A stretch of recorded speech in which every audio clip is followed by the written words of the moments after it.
So that also we fantasize. It sounds so confusing to us. Analytical meditation. If we think meditation is not thinking, we're so confused when we hear analytical meditation. Well, it's just a fancy term. I'm sorry to disappoint you. It's a fancy term for the verb to think about something. Analysis is a fancy word for thinking, but proper thinking, like intelligent thinking. When Robbie's studying Bach's theories, before he has to put his hands on the piano, he's got to use common sense and think through carefully the meaning of all those things. He doesn't just got to go on, we just don't go, oh yeah, think about something and go around in circles like how we do now.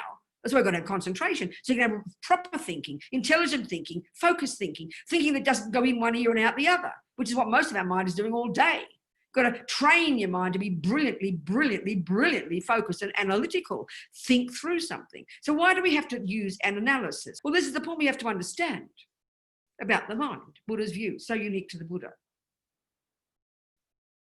When you study the epistemological model of the mind, when you study Lorig, I'm sure some of you people have studied it there, you'll learn the way the mind functions, which is absolutely brilliantly fascinating. Modern science will be so blissed out to study Buddha's, the epistemological model, the way mind functions, but they've got to first establish the possibility that they're not discussing the brain.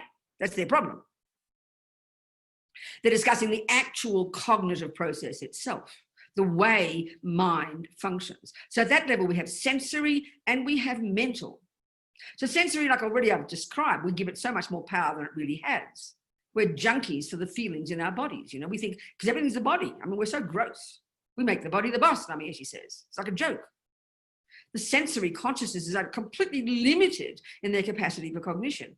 We're given so much more power than they really have. And that misleads us terribly. And because we're addicted to good feelings and not wanting bad feelings, we assume they're physical. That's why we think of emotions as physical. That's why we don't even notice what we're thinking until it's vomiting out the mouth.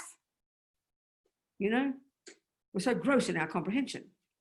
But we've got mental consciousness. That's where the workshop is. That's what we have to become familiar with. We have to unpack and unravel this seeming utter chaos in there.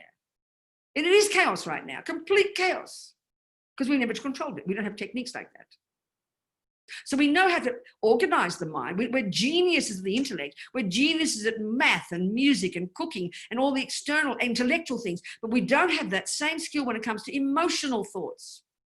That's Buddha's expertise. The clarity and precision and depth of analysis and rigor and discipline that we know we need to employ to be a musician, to be a cook, to be a scientist is exactly what Buddha's saying in order to become this amazing person we can become.